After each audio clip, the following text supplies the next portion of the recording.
Bonsoir les amis, c'est avec un plaisir renouvelé que je vous retrouve ce soir pour vous parler des données CAC qui viennent juste d'être apparentes. Il est 21h34 ici et c'est à 21h que ces données ont été mises à jour ici chez nous.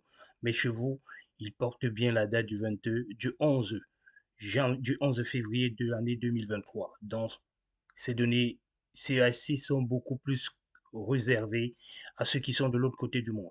C'est ce que nous pensons, c'est ce que nous croyons également et c'est ce que nous restons ensemble. Aujourd'hui donc, je vais vous parler de deux sujets importants. Un sujet qui m'a tellement animé toute cette semaine. Il s'agit du sponsor. Je vais revenir un petit peu sur le sponsor et vous dire également que la I-134, nous l'avons déjà montré comment est-ce qu'on peut la monter.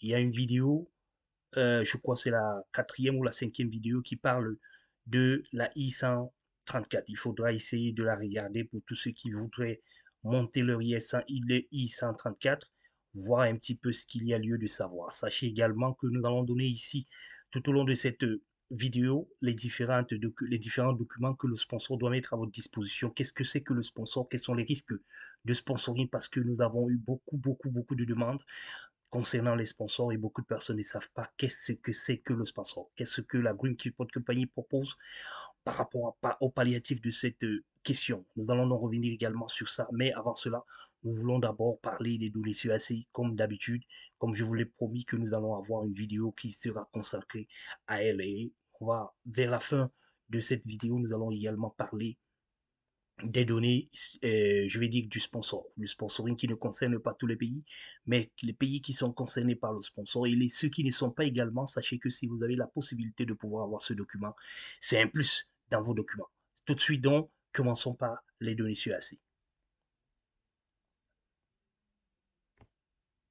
Alors, comme je vous le disais en annonçant cette vidéo, il y a donc eu des mises à jour. Déjà, 10 171 visas accordés. Vous qui posez des questions régulièrement, combien de visas il y en a pour X pays, combien de visas déjà accordés pour Y pays, faites attention, il y a le nombre de CN qui ont déjà été accordés en visa, c'est 5207 CN pour 10 178. Nous partons sur une moyenne de 2 par CN, à peu près, une moyenne de 2 par CN, à peu près, pas exactement ça, mais à peu près. Nous avons donc un AP, il y a 504 visas qui sont encore AP. Attention au AP, parce que il y a des visas, quand vous avez 5 visas par exemple dans votre CN, vous pouvez avoir un refus. Et 3 accordés ou 4 accordés, cela vous donne directement un refus. Parce que s'il y a un seul membre parmi vos 4, vos 5 qui est dans votre dossier, il peut avoir un refus total. Mais dans les données, il continuera toujours à mettre les accorder ou alors les PA pour les autres et pourtant il y a un seul refus. Du moment où il y a un refus, la procédure s'arrête là et ça fausse les données que nous sommes en train d'analyser parce que tout le monde devrait normalement passer en refus. Mais malheureusement, ce n'est pas le cas. Nous allons vous parler également, vous allez le constater sur certaines données, sur certaines CN où vous allez voir un refus et 4 PA ou alors un refus et 4 accordés. Sachez qu'il s'agit des refus essentiellement. C'est beaucoup plus entre les refus et les PA pas plusieurs entre les accordés et les PA. Et dans le 221, naturellement, il y a le fameux, il y a 2732 visas qui sont accordés. Donc, il faut donc très souvent additionner ce nombre de visas à ceci pour avoir à peu près ce que vous devez savoir que nous sommes en train de tendre vers la moitié de notre section 2023 de la DV Lottery. La DV Lottery 2023 tend vers la moitié. Pourquoi? Parce qu'il y a 10 178 visas accordés. Il y a à peu près 3000 visas qui sont en procédure administrative et qui peuvent être accordés. Donc nous pouvons additionner cela ici pour voir. Seuls les refus doivent être écartés complètement du rôle. Et après, il faut considérer qu'il y a également 13 400 qui sont déjà redits. C'est-à-dire que si vous n'avez pas encore eu de visa, de seconde lettre, considérez déjà qu'il y a à peu près 25 000 parce que là, c'est 27.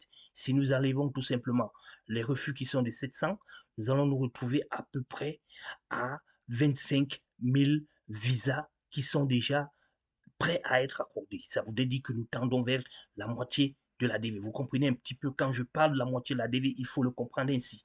Et en plus, il y a une seconde chose. Nous attendons le 6e visa bulletin pour les interviews du mois d'avril. Et ça, les interviews du mois d'avril, vous pouvez y faire partie quand même. Mais en termes de nombre, nous allons déjà vers la moitié. Nous attendons les 25 déjà visas qui seront probablement accordés. Mais là, n'oublions pas qu'il peut y avoir des refus. Il peut y avoir des procès administratifs également. Donc, nous devons gérer ces cas avec beaucoup plus de parcimonie en disant que nous ne sommes pas très loin de la moitié. Et vous qui allez donc recevoir les visas dans les secondes lettres dans les prochains mois, dans les prochaines semaines, j'allais dire, sachez que vous deviez normalement passer au milieu. Et il y a encore une très grosse partie de la DV qui doit encore se jouer. Donc, pas d'inquiétude, pas de stress, pas de je voulais, je ne voudrais pas entendre cela parce que ça me fait énormément mal quand j'entends quelqu'un qui a eu de la peine à pouvoir être sélectionné. Je vous le rappelle encore, c'est 0,2% de chance pour être sélectionné. Quand vous êtes sélectionné, sachez que c'est un don qui vient directement de l'éternel. Et ça, je voulais le dire. À chaque fois, je le pensais et je vais tous les le dire. Vous savez que nous ne décidons pas du pays dans lequel nous devons être. Nous ne décidons pas du continent dans lequel nous devons être, parce que je suis convaincu que si chacun de nous devait décider, nous aurons pu choisir beaucoup plus, beaucoup auraient pu choisir d'autres continents que là où ils sont réellement nés, parce qu'on connaît les réalités de là où on est né, peut-être aujourd'hui. Mais je pense que beaucoup de personnes ne choisiront pas de naître dans des pays où c'est un peu compliqué de vivre. Donc, ce n'est que le Créateur qui nous décide, qui nous envoie, qui nous expédie dans ces différents pays. Et je reste convaincu. Cela, je vous tiens également au courant de ça et je voudrais que vous me dites ce que vous pensez.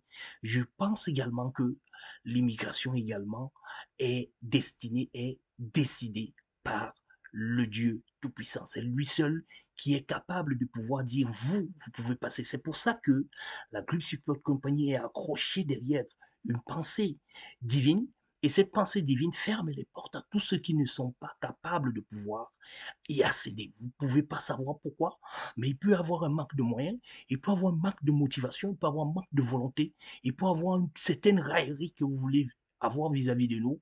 Sachez que ça ne vient certainement pas de vous directement, ça vient de votre destinée. Parce que nous, notre travail, c'est de pouvoir recevoir ce que Dieu a choisi pour qu'il puisse traverser de l'autre côté. Et c'est la raison pour laquelle nous sommes là aujourd'hui, pour vous parler de la développerie de façon gratuite, de façon équivalente et puis de façon logique, afin que vous puissiez être au courant de ce qui se passe, de ce qui vous attend.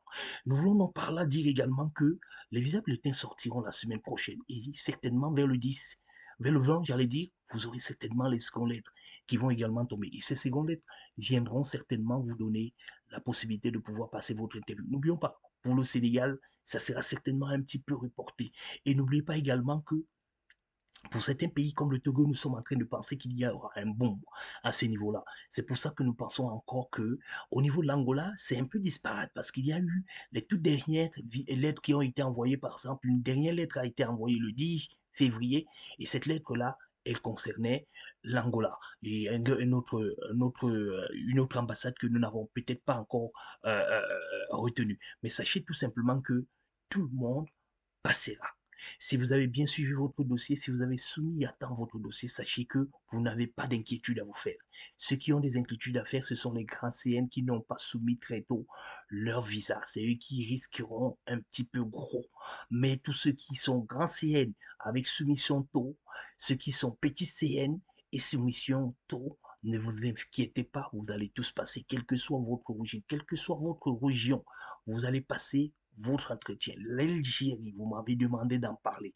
Je pense que je vais faire des petites recherches là-dessus, mais j'attends le second bulletin pour essayer de connaître un petit peu plus, parce que j'ai fait quelques propositions là-dessus, et je vais attendre le prochain visa bulletin pour pouvoir confronter mes propositions au visa bulletin, pour pouvoir vous faire part des conclusions et vous parler également de ce que je pense et ce que je tire. Et avec ça, en attendant également que notre consultant Algérie puisse nous donner quelques informations clés que nous avons demandées.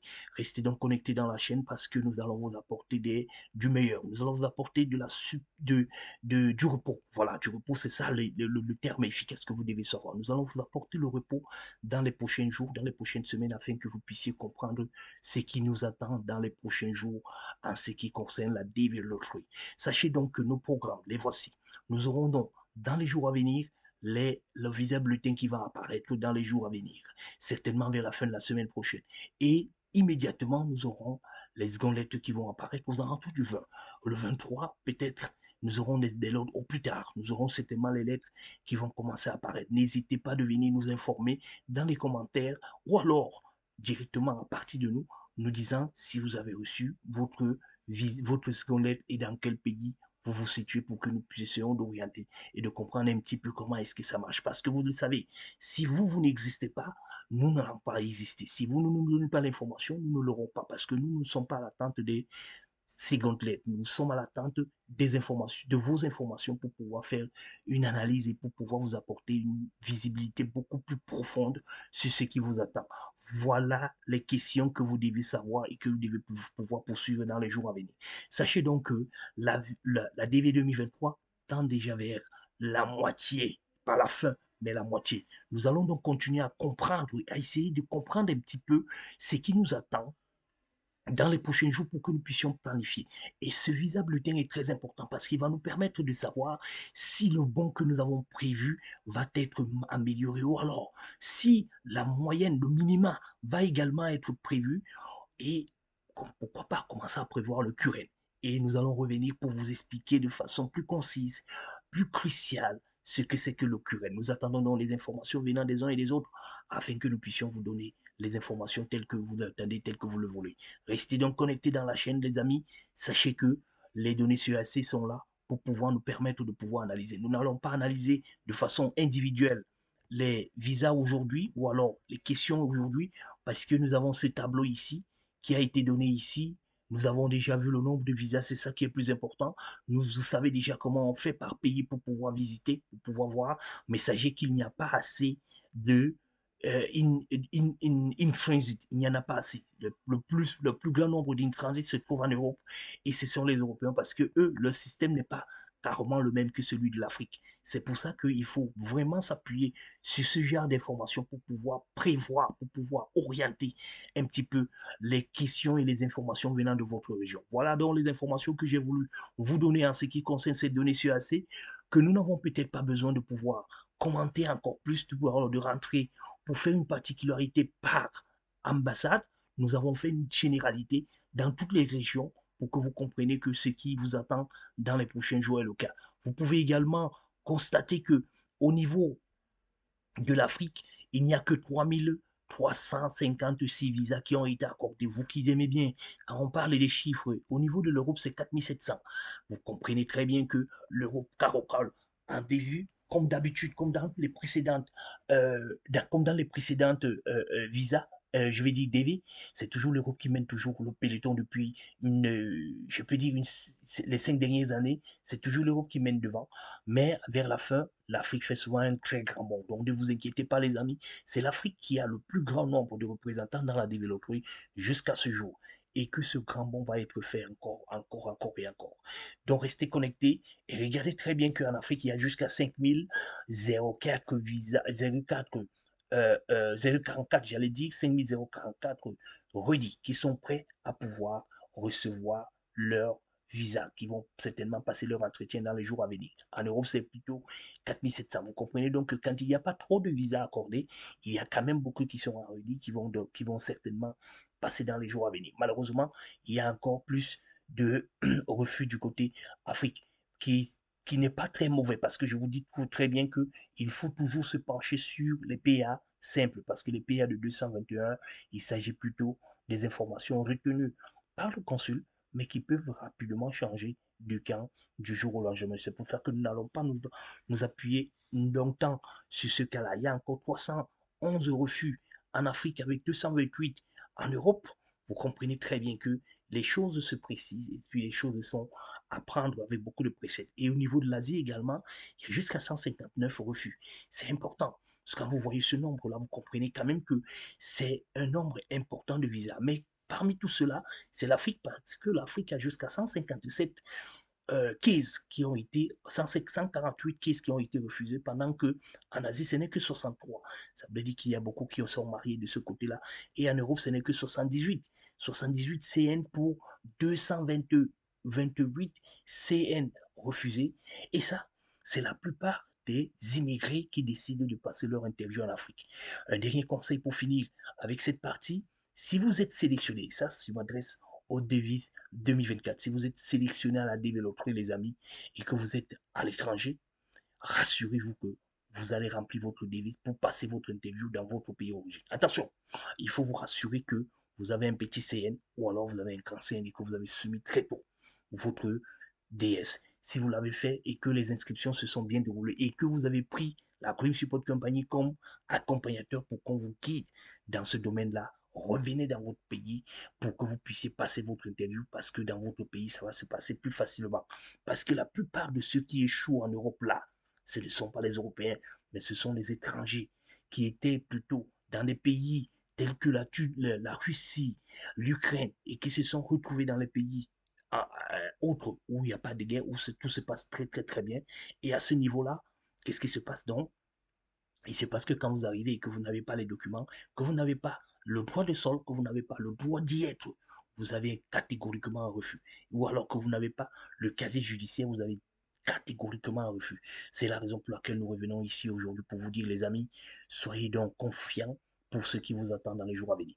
Nous allons donc finir cette vidéo très rapidement avec le sponsoring. Le sponsoring, les amis, faites attention, c'est un piège. C'est un piège à double tour. Pourquoi? Parce que le sponsoring n'est pas quelque chose de simple. Pour le sponsor, il faut que ça soit quelqu'un qui vous connaît pour qu'il vous sponsorise. Quand quelqu'un vous connaît pour qu'il vous sponsorise, il sait déjà de quoi il s'agit. Parce que le sponsor, c'est quoi? C'est le garant. C'est le garant de toute votre vie, de tout votre impact, de tout ce que vous allez vivre ici aux États-Unis. Il sera votre garant. Et ce n'est pas n'importe qui peut être votre garant. C'est la raison pour laquelle la plupart de ceux qui demandent, qui veulent vendre ce produit-là, ils se sont souvent miroités par de l'argent. Quand vous leur proposez de l'argent, ils sont prêts à pouvoir courir ce risque parce qu'on vous donne une information, on vous donne un document, on vous donne des documents qui sont des documents capitales clés et que vous allez détenir toute votre vie concernant la personne, son âge, son revenu, sa social security number et tout le reste, quand il vous l'envoie, vous êtes capable de pouvoir faire tout ce que vous voulez avec ce document-là. C'est la raison pour laquelle très souvent ce sont des personnes qui vous connaissent, qui vous font entièrement confiance, qui y vont. Et qu'est-ce que la Group Support Company, elle fait? Elle se met devant parce qu'elle cherche à savoir si son client est parfait, si son client est quelqu'un de bien. Elle cherche à savoir là où le client va aller rester et elle convainc donc la personne qui veut donner les informations que cette personne va rester ici, va être comme ça. Et c'est la Group Support Company qui est devant pour pouvoir subir quand il y a des pépins, quand il y a des questions de vol d'identité et toute autre chose. Donc sachez que les gens qui connaissent ne vous donneront jamais la possibilité de pouvoir avoir accès à tous leurs documents parce que c'est à vous de prendre ces documents et de les emballer à l'ambassade. Et qu'est-ce que c'est dans le support? Le support, donc, ce n'est pas que c'est un document que vous apportez le jour de votre interview. Et ce jour de votre interview, il n'est pas question qu'on commence à regarder où se trouvent les fautes. Non, c'est pas ça le support. C'est pour s'assurer tout simplement si la personne qui vous a donné, qui s'est engagée à vous supporter, à garantir votre arrivée aux États-Unis, n'est pas quelqu'un qui est surendetté, n'est pas quelqu'un qui est mauvaise, n'est pas quelqu'un qui est mal installé, n'est pas quelqu'un qui est sans abri, n'est pas quelqu'un qui a une charge importante vis-à-vis de sa famille et toute autre chose. Voilà les questions qui sont souvent regardées. Et naturellement, est-ce que cette personne aussi a un revenu qui est au-dessus de la limite de pauvreté. Je reviendrai peut-être plus tard pour vous apporter les informations sur les limites de pauvreté, mais sachez qu'aux États-Unis, il faut être capable de pouvoir vivre pour pouvoir estimer que vous pouvez également prendre quelqu'un d'autre de l'autre côté. Voilà les informations que vous devez savoir avant de vous de demander à votre support de vous donner des informations ou alors à chercher votre support. Essayez de vous entourer tout simplement des personnes qui sont des vôtres. Et attention, vous qui allez vers les personnes, les amis des amis d'eux, à tout moment, un ami peut vous lâcher. Parce que nous avons rencontré plusieurs personnes cette semaine qui nous ont interpellés là-dessus. Mon sponsor m'a lâché, mon sponsor me dit ceci à la dernière minute. On se pose des questions. Où était ce sponsor depuis que vous l'avez informé que vous avez été sélectionné à la loterie? Ce sponsor, est-ce que c'est aujourd'hui qu'il se réveille pour se rassurer qu'il y a quand même un impact dans son dossier? Il faut donc faire très attention quand on fait le choix de son sponsor, parce que le choix du sponsor dépend de la véracité de ce qui se passe. Beaucoup de personnes ont eu un sponsor au début parce qu'on a été sélectionné à la loterie, mais le jour où il faut produire les documents, il y a toujours quelque chose qui vient s'imposer. Et contacter la Group Support Company beaucoup plus tôt pour espérer avoir cela, parce que nous ne pouvons pas faire cette investigation et cet investissement en si peu de temps, en un mois ou en 2 mois. Ce n'est pas possible. Parce que le sponsor, comme on vous le dit, c'est quelqu'un qui vient et qui vous prend en charge et qui prend un total sécurité, je vais dire risque, voilà, total risque en vous envoyant les informations et en vous prenant également vers son côté. Et quand nous allons vers ces personnes-là, nous avons besoin du temps pour pouvoir les convaincre, pour pouvoir les amener à comprendre un petit peu le rôle que vont jouer les documents, qui vont vous transmettre. Parce que ce sont les documents d'impôt qui vont vous transmettre. Où il y a le retracé de toute la vie de ces personnes. Donc, il faut que vraiment ce soit des personnes qui vous font confiance et que vous faites confiance à ces personnes. C'est comme ça que ça se passe. Maintenant, si vous n'avez personne aux États-Unis et que vous avez besoin d'un sponsor, vous êtes obligé d'avoir un support. Et c'est ce support-là qui est capable de pouvoir, grâce à ses connaissances et grâce à ces relations, de vous trouver un sponsor, et ce qui n'est pas gratuit. Parce que pour que quelqu'un vous donne ce privilège-là, il n'est jamais gratuit pour cela. Et pourquoi on vous demande le sponsor? Vous qui avez les sponsors, les autres n'en ont pas. Ce sont des communautés qui ne sont pas nombreux aux États-Unis qui on demande le sponsor. Parce qu'on estime que quand vous avez une communauté remplie, bien présente aux États-Unis, il y a mieux de pouvoir vous rendre chez ces personnes-là pour pouvoir vivre aisément. Et ensuite, on se base sur la qualité de vie de façon générale de ces personnes pour pouvoir estimer comment est-ce que, quelle est la probabilité pour laquelle vous allez vous en sortir. C'est la raison pour laquelle dans certains pays, on ne demande pas les sponsors et dans d'autres, on demande le sponsor. Si vous venez donc aux États-Unis et que vous avez une vie beaucoup plus meilleure, beaucoup plus grandiose, vous serez toujours conduit vers l'avant. C'est pour ça que je vous dis toujours que vous pouvez faire une erreur, vous pouvez causer un dégât individuel qui peut entraîner une condamnation collective. Voilà ce que je tenais à vous dire, les amis. J'espère que nous reviendrons dans les commentaires pour vous apporter les informations beaucoup plus riches, beaucoup plus enrichissantes là-dessus. Sachez donc que vous devez demander la 1040 à votre sponsor. Vous devez demander également le revenu à votre sponsor. Vous devez prendre ici, si possible, le, euh, le passeport, une copie du passeport de votre sponsor ou alors de sa Dream Card pour que vous puissiez avoir la preuve que ce ne sont pas les documents que vous avez ramassés ou alors que vous avez volés quelque part. Ces informations, quand vous les détenez avec vous et vous allez à l'ambassade, on comprend très bien que vous savez là où vous partez. On n'insistera même pas pour vous demander chez qui vous allez, comment vous allez vivre, parce qu'on saura que cette personne est là. D'autres personnes me disent souvent, j'ai 10 000 $ dans mon compte, ça peut jouer le rôle de sponsor. Non, aux États-Unis, on a peur de pouvoir faire du blanchissement d'argent. C'est pour ça que l'argent que vous amenez aux États-Unis n'a pas certainement des preuves, n'a pas certainement des sources concrètes avec lesquelles vous pouvez convaincre le consul que cet argent vous appartient. On ne sait pas si vous l'avez volé ou alors si vous avez démembré quelqu'un pour pouvoir avoir cet argent. C'est pour ça que le compte bancaire n'est pas intéressant quand on procède aux analyses de la garantie. La garantie ne peut pas se faire en argent. Et ici, c'est pareil. Quand vous venez et que vous voulez louer une maison, on vous pose toujours la question où est-ce que vous travaillez. On ne vous demande jamais quel est votre compte, quel est le montant que vous avez dans votre compte bancaire, combien allez-vous payer le mois, toute l'année. Même si vous venez, vous dites, nous voulons payer toute l'année, on va toujours se poser la question de savoir si vous payez cette année, comment allez-vous payer l'année prochaine. C'est pour ça qu'il faut avoir toujours une source de revenus pour pouvoir estimer, espérer vous faire respecter auprès des Américains. Les Américains n'aiment pas le cash parce que la plupart de ceux qui vivent aux États-Unis sont des créditeurs. ils sont toujours en train de prendre des crédits pour pouvoir effectuer un certain nombre de choses. Et c'est votre capacité à rembourser vos crédits qui fait de vous l'homme de meilleur. Ce n'est pas la valeur de votre compte bancaire. Bonsoir à tous et à tous. Soyez les très bienvenus. Nous allons revenir certainement avant la fin de la semaine, avant la fin du week-end, j'allais dire, pour pouvoir vous dire, vous donner d'autres nouvelles en ce qui concerne la DV Loterie, une information particulière parce que nous avons les rendez-vous avec les DV 2020 et 2021. Nous avons également les rendez-vous avec la DV 2024 parce que nous tendons déjà vers le mois de mars, le mois de mai, le mois fatidique pour lequel beaucoup de personnes seront certainement dans la joie. Voilà ce que je voulais vous dire aujourd'hui. Soyez donc tous bénis et que Dieu vous garde et que Dieu nous garde tous. Bye bye.